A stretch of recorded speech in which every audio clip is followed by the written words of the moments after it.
My name is Annie Parker and I'm 34 years old. 3 weeks ago, I sat in the very last row at my own sister's wedding because my parents told me, in writing, that they didn't want me ruining the photos. My sister was marrying the man who used to be my fiancé. My parents paid for all of it. The flowers, the ballroom, the drone hovering over the church like a patient wasp. 200 guests watched Lauren float down the aisle, and not one of them noticed the plain manila envelope sitting in my purse, 12 rows back. What I did during the vows made every person in that church forget how to breathe. My mother still hasn't forgiven me. She probably never will, but the envelope comes later.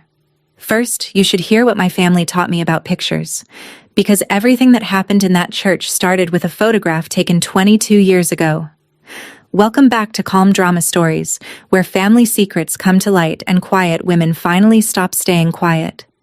If you've ever been the one your family kept just outside the frame, this story is for you.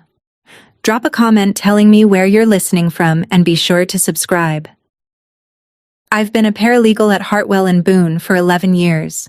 It's a two-lawyer firm on Main Street in Maple Glen, Indiana, population 9,000 and change. I live alone in a rented duplex on Sycamore Street with a coffee maker that runs on spite. My job is details, deadlines, filings, certified copies, the boring paper skeleton that holds other people's lives together. I'm good at it, and I come by it honestly. My grandmother, Ruth Wade, spent 31 years as a deputy clerk in the county recorder's office. When I was 7, she taught me to spell by quizzing me on the names of Indiana counties. When I was 17, she taught me the only rule she ever called sacred. People lie. Paper doesn't. She said it the way other grandmothers say grace. Grandma Ruth died 2 years ago, at 84, in her sleep, which was the one gentle thing that year gave us. She left behind a small lake house on Church Lake and a trust she'd built out of 3 decades of county paychecks, about $240,000 for each granddaughter, my sister Lauren and me, to be paid out when we married or turned 35, whichever came first. The lake house went to us jointly, half mine, half Lauren's, every dockboard and every crooked window screen.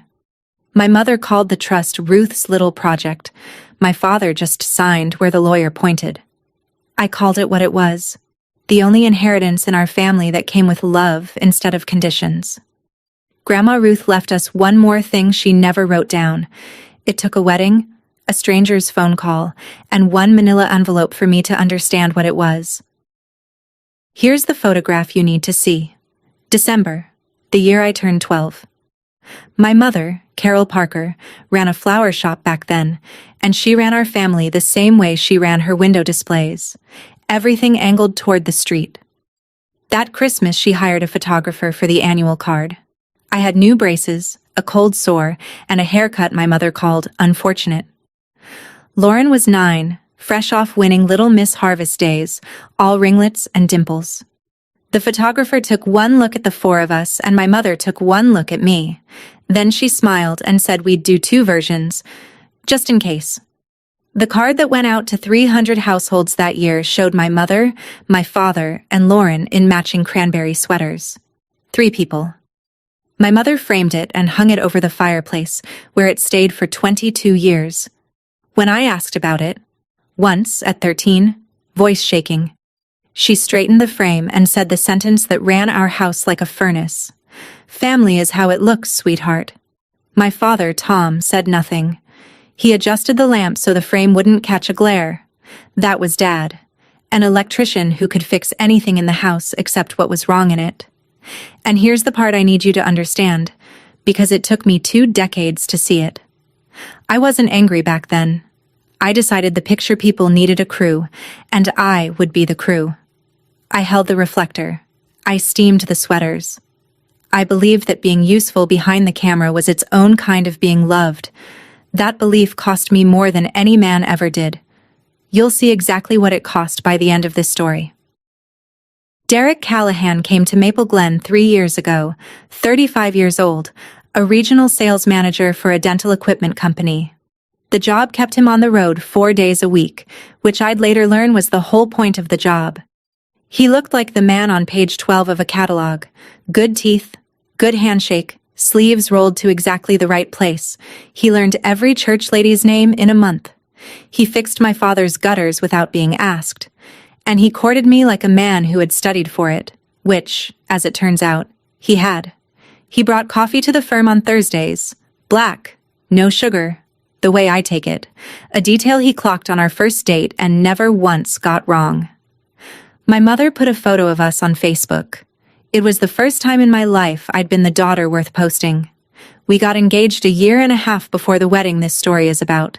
He proposed at the lake house, at sunset, and I said yes with my whole stupid careful heart. 2 things happened that spring that I filed away without knowing I was filing them.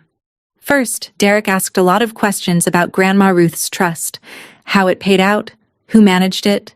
Just curious about the tax side, babe. Second, I asked him to sign a prenup. I'm a paralegal. I've watched marriages come apart on my desk like wet cardboard, so for me it was routine paperwork, not an accusation. Derek said, of course, no problem. Whatever makes you feel safe. But his smile stalled for 1 second, like a picture buffering. Looking back, that 1 second was the only honest thing Derek Callahan ever showed me. 14 months before the wedding, on an ordinary Tuesday, I drove up to the lake house with a folder of insurance papers. The roof needed work, the adjuster needed signatures, and I handled the boring things because that was my job in this family. I wasn't expected. That detail matters. Derek's truck sat in the gravel drive, and my first thought, I want you to know how innocent it was that he'd driven up to measure the roof for me. The screen door was unlocked. I stepped into my grandmother's living room and I heard my sister laugh upstairs, that specific champagne laugh she saved for cameras, and then I heard Derek's voice answer her, low, in a register I recognized. I stood very still in the house where Grandma Ruth taught me to play gin rummy. On the windowsill where she used to keep a jar of peppermints for us sat 2 wine glasses, one printed with my sister's lipstick. I didn't go upstairs. I didn't scream, either.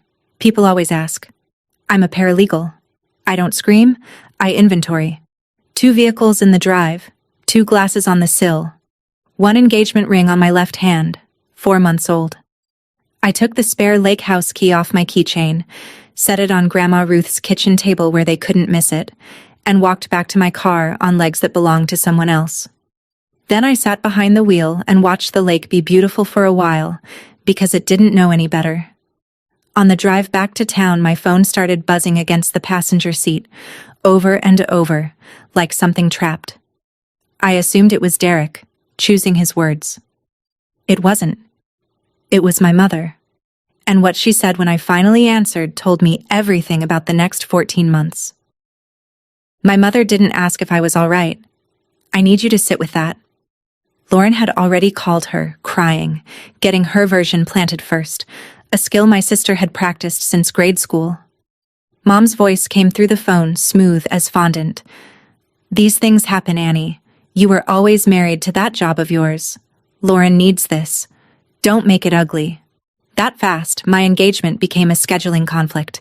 I asked her, calmly, I'm told I'm always calm, whether she understood that her daughter had been seeing my fiancé. She sighed the way she sighs at wilted inventory and said the heart wants what it wants. My father got on the line for a moment, cleared his throat, and asked if I'd eaten. That was his whole speech. That was the most protest Tom Parker could stage. Within a month, Derek and Lauren were public.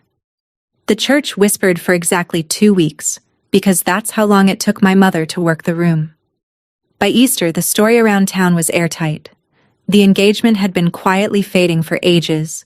Poor Annie was married to her career, and really, Derek and Lauren were just one of those things God does.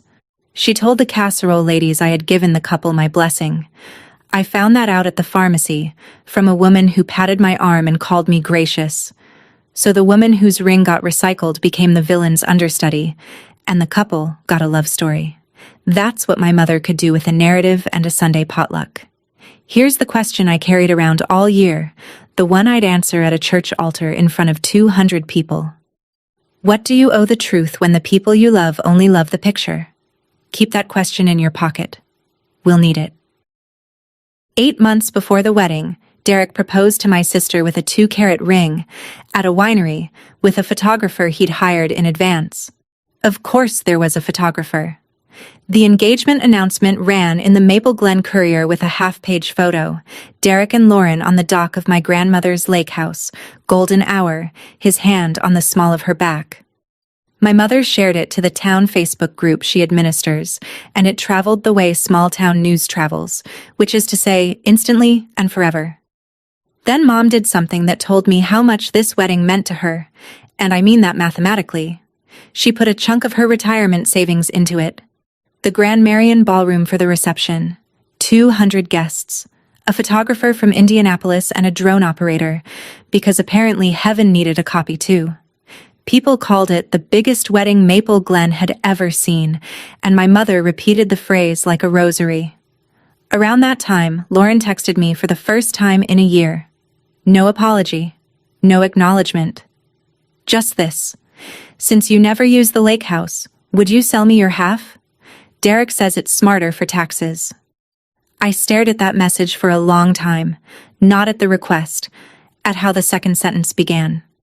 Derek says, I typed back one short line, the politest no I own, and started paying attention in a new way. Because over the next few months, every plan that came out of my sister's mouth arrived, wearing that same little uniform. Derek says joint accounts are simpler. Derek says the trust should be working for us. Derek says. I started counting how many of my sister's sentences began that way.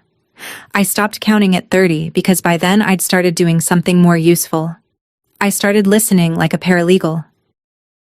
The invitation arrived on heavy cream cardstock, addressed in calligraphy, with a smaller card tucked inside in my mother's own handwriting. We'd love you there, Annie. Just keep a low profile, for everyone's sake. I set it on my kitchen counter and looked at it for 3 days, the way you look at a bill you can't argue with. And then I decided, alone in my duplex on Sycamore Street, exactly how this would go. I would attend my sister's wedding. I would wear navy, sit where they put me, kiss my great-aunts, and smile for 0 photographs.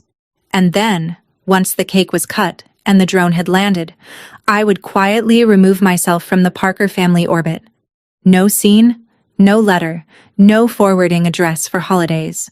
You can't fire your family, but you can stop showing up to the job. That was the whole plan. Dignity, then distance. I want that on the record because of what people in this town said about me afterward. That I'd spent months plotting. That I came to that church loaded for revenge. No. 3 weeks before the wedding, I had nothing in my purse but breath mints and a resignation I hadn't spoken out loud. Then, on a slow Tuesday afternoon, the light for line 2 started blinking at the office. Our receptionist was at lunch. I picked up the way I've picked up 10,000 times. Hartwell and Boone, this is Annie. A woman's voice came down the line from somewhere in Ohio, tired in a way I recognized from the mirror. She said, I'm calling about a man named Derek Callahan. I believe he's getting married in your town. He can't, because he is still married to me. Her name was Melissa Callahan, and she was calling from Dayton, Ohio, 3 hours east of my desk. She told it plainly, the way exhausted people do. She had married Derek 9 years ago. They had a son, Caleb, who was 7 now. When Caleb was 2, Derek left for a sales conference in Indianapolis and simply never came home. No note, no filing, no forwarding address. She couldn't afford a lawyer to divorce a man she couldn't locate, and the years did what years do. Then, 2 weeks ago, a cousin sent her a screenshot from a public Facebook group, an engagement announcement, golden hour, a dock, a man's hand on a bride-to-be's back. My mother's proudest post, traveling farther than she ever dreamed. Melissa had spent those 2 weeks scraping together the nerve to call a law firm in the groom's town, and she got me online too. Now, here's the thing about my job. I wanted to believe her instantly, and that's exactly why I didn't let myself. Wanting is how people get fooled. She could be an ex with a grudge. It could be a different Derek Callahan. You'd be amazed how many of any name there are. So I did what I was trained to do. I opened an intake form and took down everything. Full legal names, date of marriage, county that issued the license, the last address she had for him, and the name of the company he sold dental chairs for back then. It matched. My pen kept moving while my stomach dropped floor by floor, like a slow elevator. Before she hung up, Melissa said something I've thought about every day since. "I don't want him back, honey. I want an address to serve him at." That night, I sat down at my kitchen table and typed a records request to Montgomery County, Ohio. "People lie," my grandmother used to say. "Paper doesn't." We were about to find out. Quick pause. If your family ever asked you to stay quiet just to keep the picture pretty, tell me about it in the comments. And subscribe. Because what came back in the mail is something you'll want to hear with your own ears. If you've never worked with public records, here's the part nobody tells you. Marriage records are public in this country.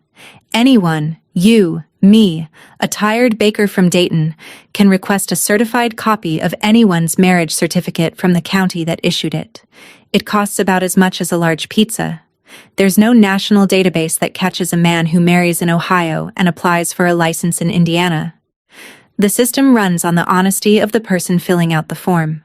So that week, on my lunch breaks, I worked the problem like a case file. I requested a certified copy of the marriage record for Derek Michael Callahan and Melissa Ann Ruiz, Montgomery County, Ohio, 9 years back. Then I searched the divorce dockets, Montgomery County and the 2 counties around it, every year since their wedding. Nothing. No dissolution, no annulment, no legal separation. I paid for a clerk's letter confirming the search came up empty, because a missing record only counts when someone official says it's missing. And while I was in those dockets, I found a bonus.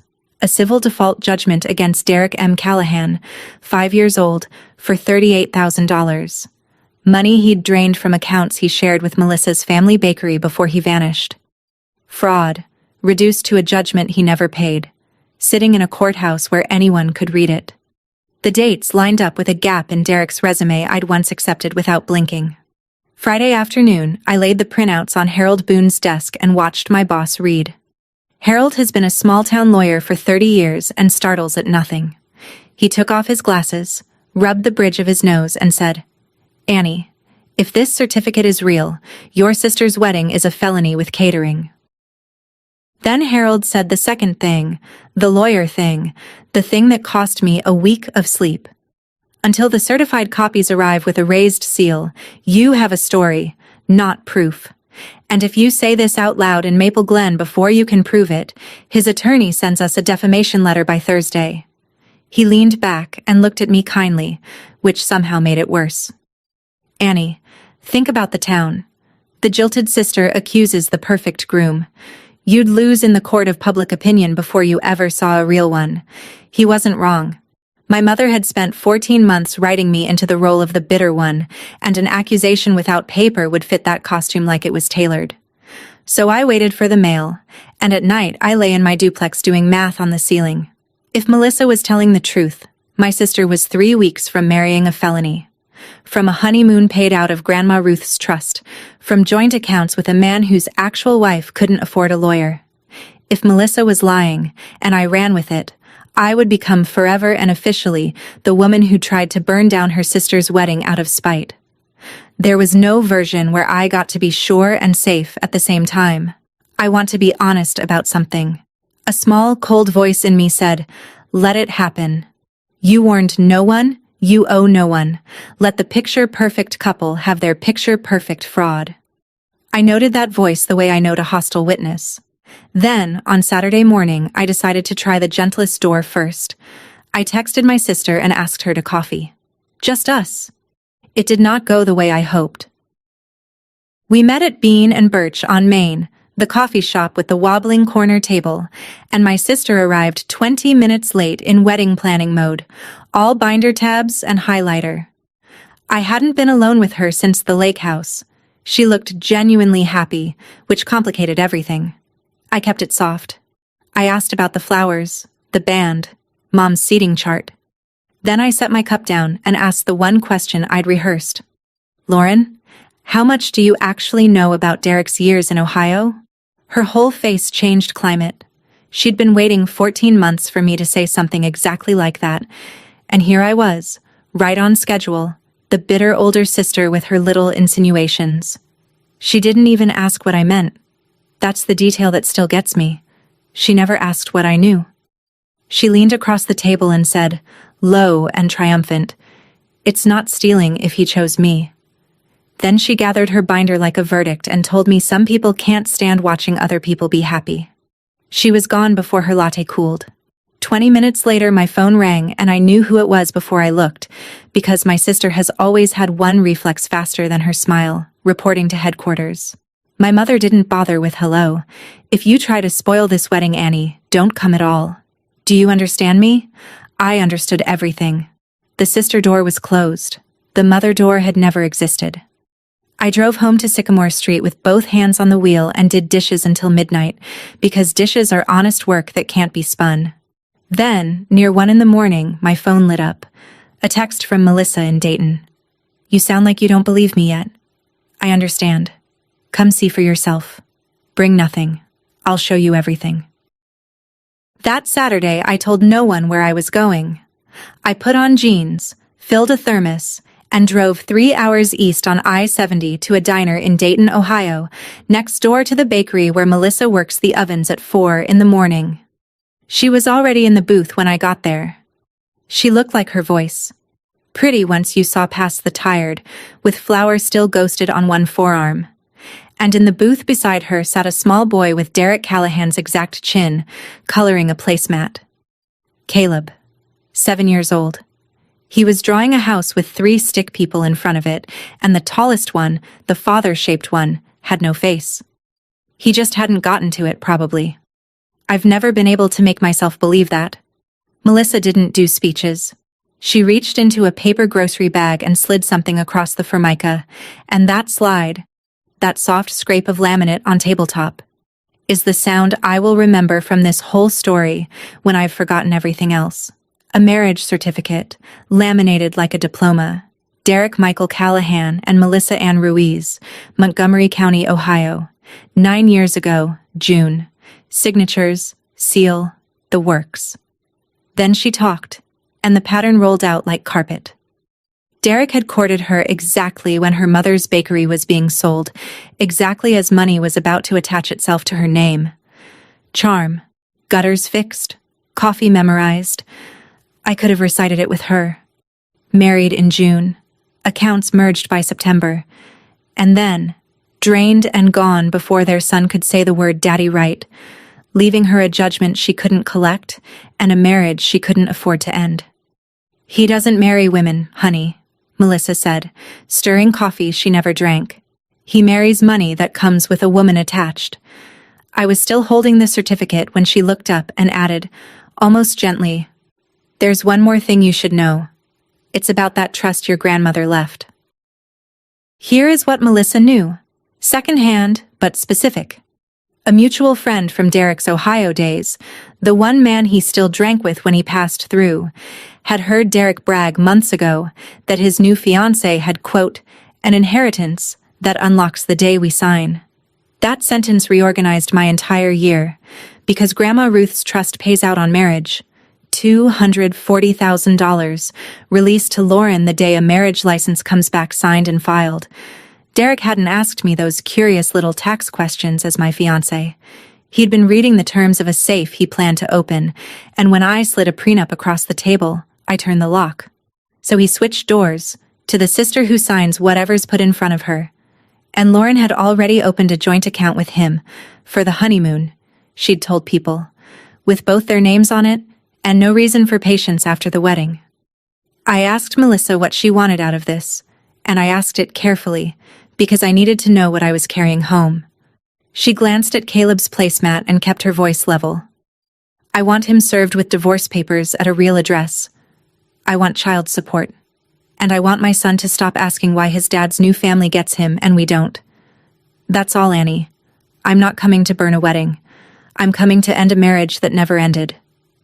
On the drive home, I stopped for gas outside Richmond, and while the tank filled, I went inside and bought a box of manila envelopes. I didn't know yet exactly what would go into one. I only knew all the way down, who it would be for. 9 days before the wedding, the mail came through. Certified copy of the marriage certificate, raised seal from Montgomery County. The clerk's letter confirming no divorce on record, anywhere Derek had lived. A certified copy of the $38,000 judgment. And a notarized affidavit from Melissa, which she'd sworn out at her credit union on her lunch break, laying out the marriage, the abandonment, and the son. Paper doesn't lie, and now the paper had seals. Harold made 2 calls that afternoon with me sitting across his desk. The first went to the county prosecutor's office. They were interested. Genuinely, Harold said. They perked up at the judgment. But interested has a speed limit. Verifying out-of-state records, coordinating with Ohio, reviewing for charges. Send us the full package. We'll look at it next week. The wedding was Saturday. Next week was a different universe. The second call went to the clerk's office, where we learned Derek and Lauren had already been issued their Indiana marriage license days earlier. On the application, under prior marriages, Derek had sworn, none. That's perjury on a license affidavit, a crime all by itself, sitting in a filing cabinet. But a license once issued isn't something a clerk can yank back over a phone call from a law firm. Here's what I want you to understand about that week. I did everything right. I found the truth, I verified it, I took it to the professionals, and every single door opened politely onto the same sentence, not before Saturday. The law is a good tool, and a slow one. Weddings are fast. Sitting in my car outside the office, I realized there was one door left that wasn't an institution. It was a garage on Birchwood Lane, and inside it was the man who taught me to ride a bike. My father has fixed things his whole life. Breakers, ballasts, the neighbor's sump pump at 11 at night. I found him in his garage with the radio on, a week before the wedding, and I handed him the folder without a word, because I knew words would give him an exit. He read standing up, under the shop light. He read the certificate twice. When he got to the affidavit to the part about Caleb, his hands started to tremble, and I watched my father age in real time under a 60-watt bulb. He believed me. I want that stated clearly, for the record. My father looked at certified proof that the man marrying his younger daughter was already somebody's husband and somebody's vanished father, and Tom Parker believed every page of it. Then he squared the folder, closed it, and pushed it back across the workbench. Annie, he said, your mother put her retirement into this weekend. Lauren would never survive the shame, not in this town. And then, quieter, the sentence he actually needed. Maybe he's changed. Maybe it was all a misunderstanding, and the Ohio gal can just handle her business after. He couldn't even finish it while looking at me. I stood in that garage where I'd spent the best hours of my childhood handing him wire strippers, and I understood something with terrible clarity. My father wasn't choosing Derek. He was choosing the photos. Same as always, just with higher stakes. The worst part of my whole story isn't the sister who took my fiancé or the mother who took her side. It's the father who believed me and folded anyway. I picked up my folder, kissed his cheek so he'd know the account wasn't closed forever, and drove back to Sycamore Street. One door left now. It wore a collar on Sundays, and I'd have to time it perfectly. People ask why I never confronted Derek directly. Give him a chance to vanish quietly, spare the family the scene. Here's the arithmetic on that. A man who has already abandoned one marriage does not repent when cornered, he accelerates. Show Derek my folder on Wednesday, and by Thursday, he's talked Lauren into a romantic little courthouse elopement 2 counties over.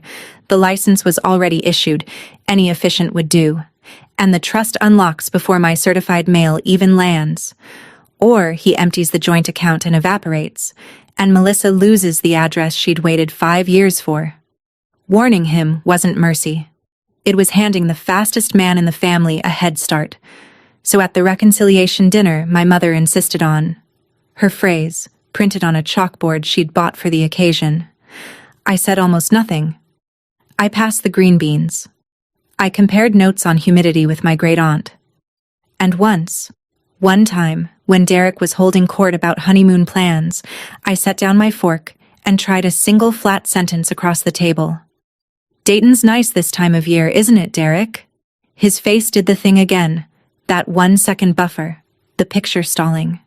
And then the smile reloaded and he said he'd never really spent time in Ohio. My sister squeezed his arm. My mother refilled his glass. After dinner, in the hallway by the coat closet, he found me. He stood close, kept his voice warm for anyone passing, and said, "Whatever you think you know, Annie, nobody hears you. They stopped listening years ago." Then he smiled like the catalog and added, "See you Saturday. Sit somewhere the camera can't find you." Even his threats were about the pictures.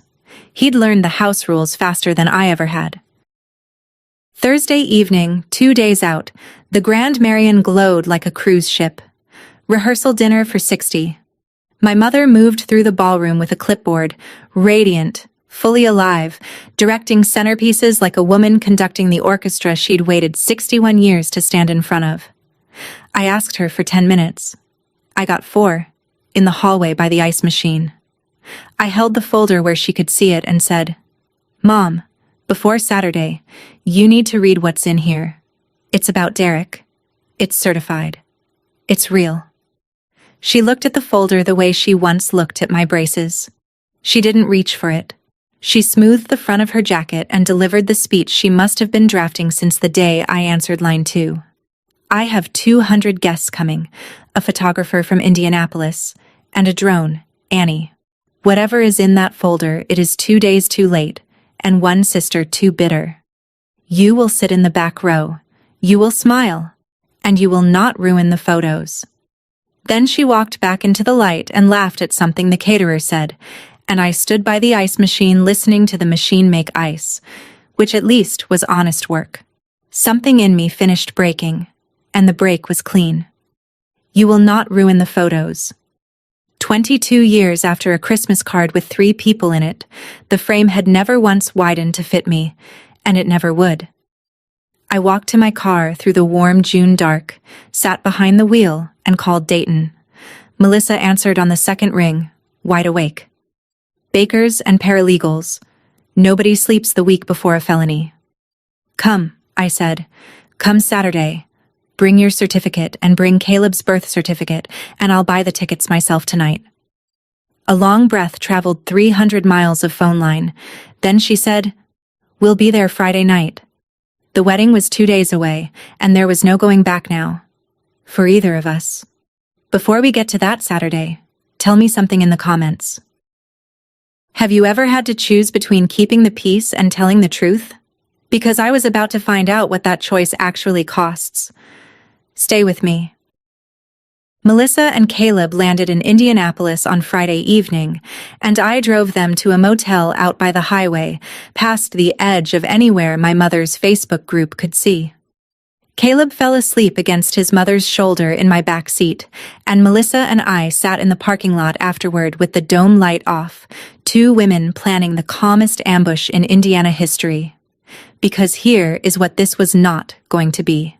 It was not going to be a scene from a soap opera. No standing up mid-ceremony to shout objections, no phones held high, no screaming match by the gift table. If we did it that way, my mother would have the whole thing repackaged by Sunday brunch. The bitter sister hired an actress. Poor Lauren. Pray for the Parkers. Spectacle was their language. We would not be speaking it. Instead, we'd speak mine. I laid out the plan against the steering wheel. Everything went into one envelope. The certified marriage certificate. The clerk's letter showing no divorce on any docket. The judgment. Melissa's notarized affidavit, with her phone number written at the top in blue ink. And the envelope would go to exactly one man, Reverend Hale, the officiant. Not to my parents, who'd bury it. Not to Lauren, who'd hand it straight to Derek. The officiant is the one person in a wedding with actual legal authority in the moment, the man whose signature turns a party into a marriage. A minister who has credible proof the groom is currently married cannot lawfully sign that license, and Reverend Hale had buried my grandmother. He would read every page. Melissa listened, nodded, and then asked the question I'd been dodging for 3 weeks. "You're protecting the sister who took your fiancé?" she said. "Why?" I looked out at the parking lot lights for a while. "I'll let you know Saturday," I said. That night, at my kitchen table, I wrote a single line on the front of the envelope. "For Reverend Hale, before you sign anything." Saturday came up hot and blue, a postcard of a June day, the kind of weather my mother would have taken personal credit for. First Methodist wore more white roses than it had seen in a century of funerals and Easters combined. The Indianapolis photographer prowled the aisle with 2 cameras. Outside, the drone operator ran his checks, and the thing rose and hovered over the steeple like a patient wasp. I keep calling it that, and I'll keep calling it that, because that's what it was. I arrived early, alone, in navy, with my grandmother's silver brooch pinned over my heart and one manila envelope flat inside my purse. At the door, a teenage usher checked his laminated chart, walked me past pew after pew of people who'd known me since kindergarten, and delivered me to the very back row beside the sound booth. A little printed card waited on the cushion. Reserved. A. Parker. My mother had actually printed a card so there'd be no confusion about where the unphotogenic daughter belonged. 2 rows up, one of my great-aunts twisted around and stage whispered to her neighbor, "Why on earth is the sister back there?" The neighbor, a bridesmaid's mother with excellent intel, whispered back, "Carol's orders. For the pictures. For the pictures." Somewhere under my ribs, a 12-year-old in braces sat down next to me and put on her seatbelt. My phone buzzed once against my hip. "Melissa, we're in the parking lot. Whenever you're ready. Or never. Your call either way. I want you to notice that." The plan had an off switch until the very last second, and the off switch was mine.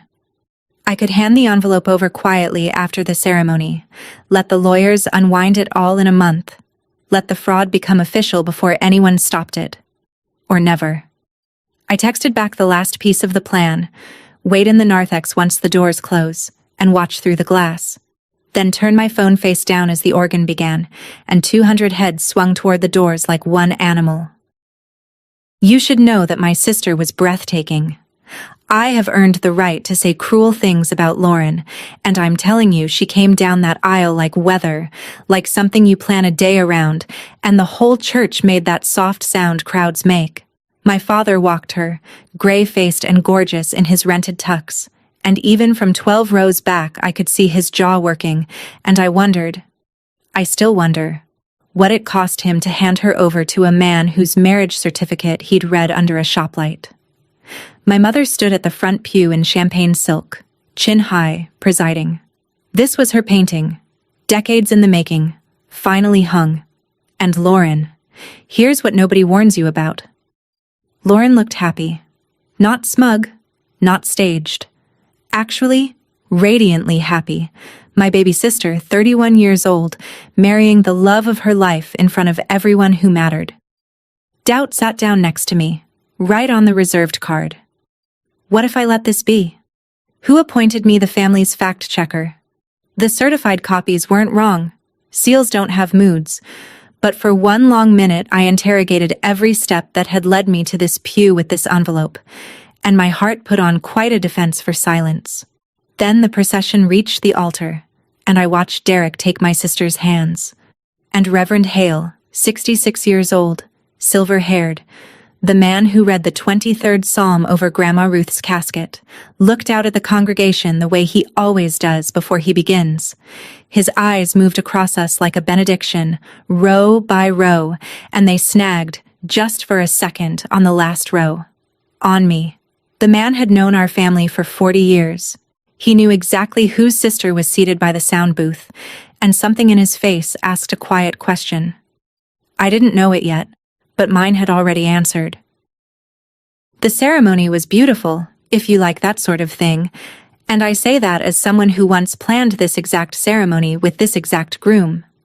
Reverend Hale spoke about faithfulness, which the universe apparently has a sense of humor about. A cousin sang, My mother dabbed her eyes on schedule, and the drone drifted past the stained glass windows outside, its little motor humming like the town's collective attention.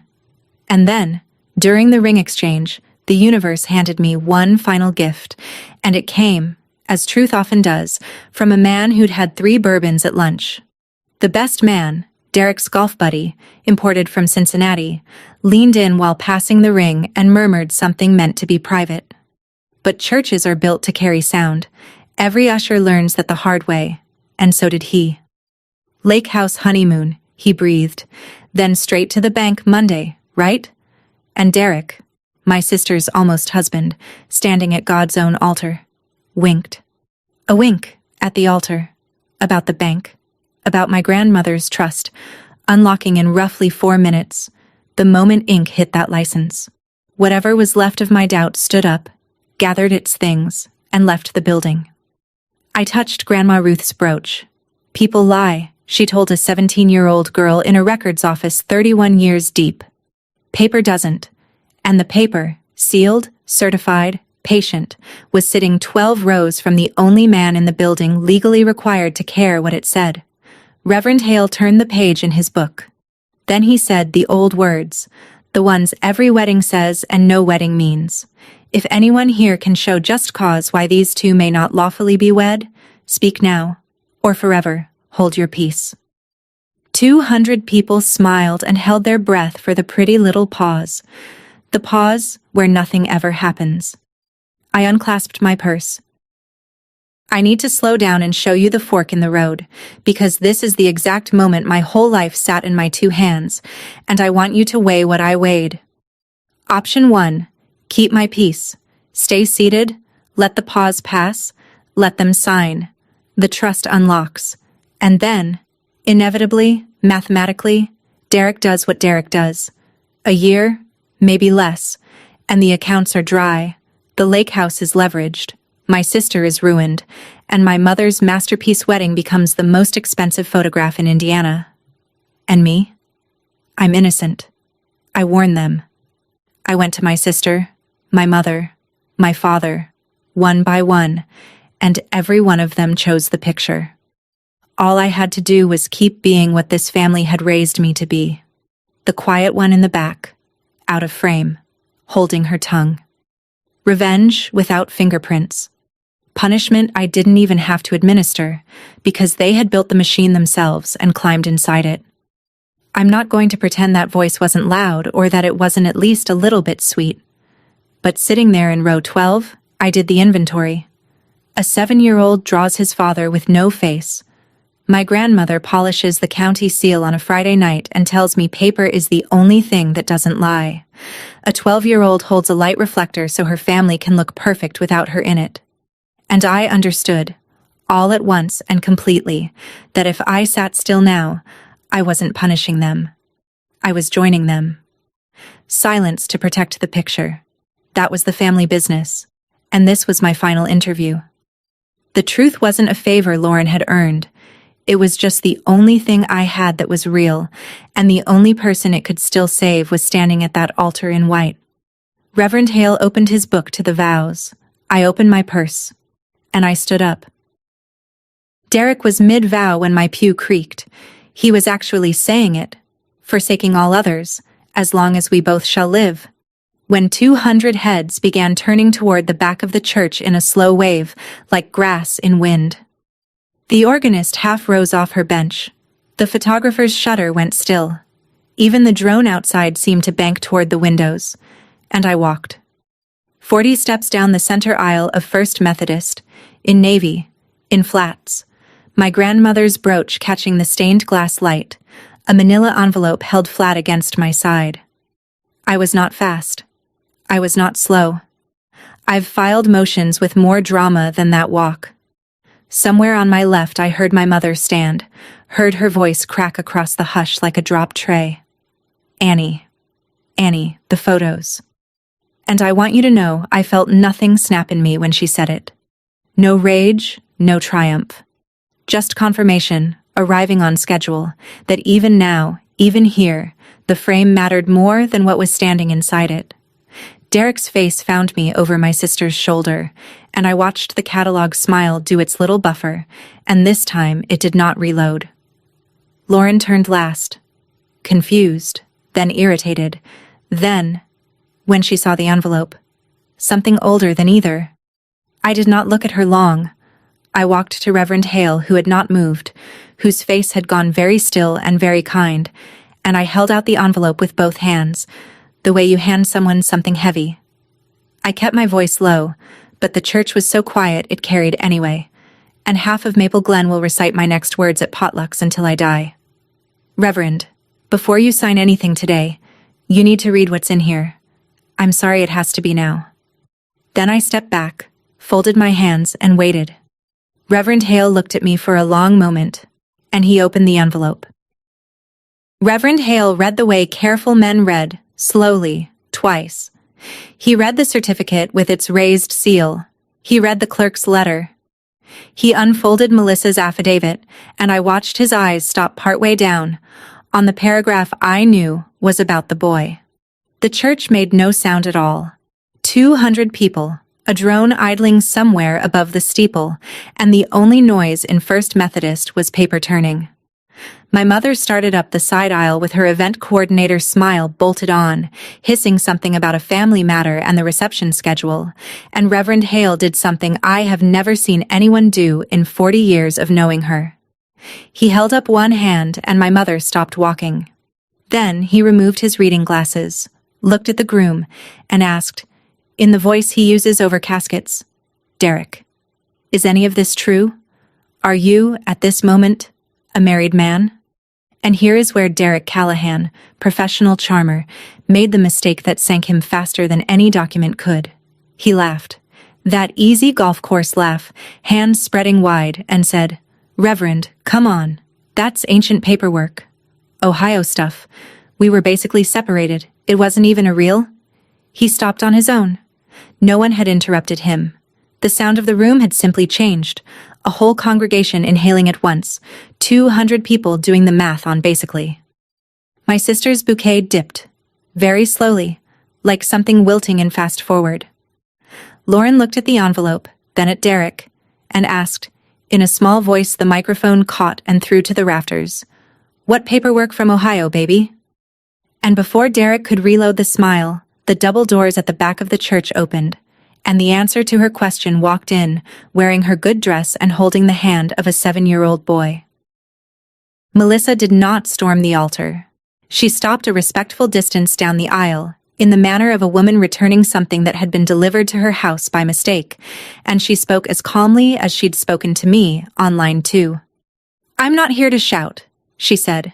"My name is Melissa Callahan. I have been Mrs. Derek Callahan for 9 years." Nobody moved. Somewhere in the pews, a hymnal slid to the floor and nobody picked it up. And then Melissa looked down at her son, and Caleb looked at the man in the tuxedo. And in the pin-drop silence of that church, a small voice said something with no anger in it at all. Just recognition, the way you name an animal at the zoo. "Hi, Dad. I have witnessed a lot of destruction in my line of work. Foreclosures, custody fights, wills read aloud to hungry rooms. I have never seen anything level a building like that little boy's hello. Women I'd known my whole life put their hands over their mouths in one motion, a whole pew of church ladies turning to face Derek like a firing squad in florals. Derek bolted. There's no elegant word for it. He dropped my sister's hands and moved fast down the side aisle toward the exit by the choir door, and that is when my father, Tom Parker, 63 years old, silent his entire life at every moment that mattered, stepped out of the front pew and filled the doorway like a man who'd been rehearsing it for a week. "Sit down, son," my father said, in the voice he saved for downed power lines. "You'll want witnesses for whatever you say next." What broke the room's paralysis strangely was my mother, and her instinct even then told me everything. She spun toward the balcony, toward the Indianapolis photographer frozen mid-aisle, and cried out, "Turn that camera off! Turn it off!" Not a question for the groom, not an arm around her daughter. Lights, first. Reverend Hale closed his book with a sound like a verdict. "There will be no wedding today," he said.